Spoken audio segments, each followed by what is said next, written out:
Hello friends, குலதெய்வ வழிபாடுங்கிறது நம்ம ஹிந்து மதத்தில் ரொம்ப முக்கியமான ஒரு அம்சம்.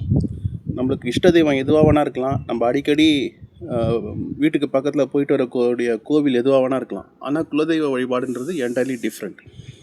ஏன்னா அது ஒரு தெய்வ வழிபாடு மட்டும் இல்லை, it is the connection link between us and நம்மளுடைய மூதாதையர்கள், நம்மளுடைய ஃபேமிலி, நம்ம சொந்த மண், சாயில், ரூட்ஸ், அதுக்கான கனெக்ஷன் லிங்க் அது.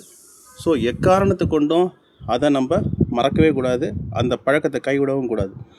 இன்றைக்கி தேதியில் வந்து நம்ம படிப்புக்காகவும் எம்ப்ளாய்மெண்ட்டுக்காகவும் வெளியூரில் இருக்கோம், வெளி மாநிலத்தில் இருக்க வேண்டிய சுச்சுவேஷன் இருக்குது. சம்டைம்ஸ் ஃபாரின் கண்ட்ரியில் கூட இருக்கோம்.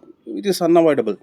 பட் நம்ம எங்கே இருந்தாலும் சரி, எந்த பொசிஷனில் இருந்தாலும் சரி, அட்லீஸ்ட் இயர்லி ஒன்ஸ் நம்ம சொந்த ஊருக்கு வந்து அந்த குலதெய்வத்தை, அது வந்து சுடலை மாடனாக இருக்கலாம், கருப்பு சாமியாக இருக்கலாம், எதுவாக வேணா இருக்கலாம், அட்லீஸ்ட் இயர்லி ஒன்ஸ் வந்து நம்மளுடைய குலதெய்வத்தை வணங்கிட்டு போகிறத நம்ம மறக்கக்கூடாது. நம்ம அதை ரொட்டீனாக வச்சுக்கணும். நம்ம நெக்ஸ்ட் ஜென்ரேஷனுக்கும் அதை சொல்லிக் கொடுக்கணும். Okay friends, thank you. இன்னொரு வீடியோவில் பார்ப்போம்.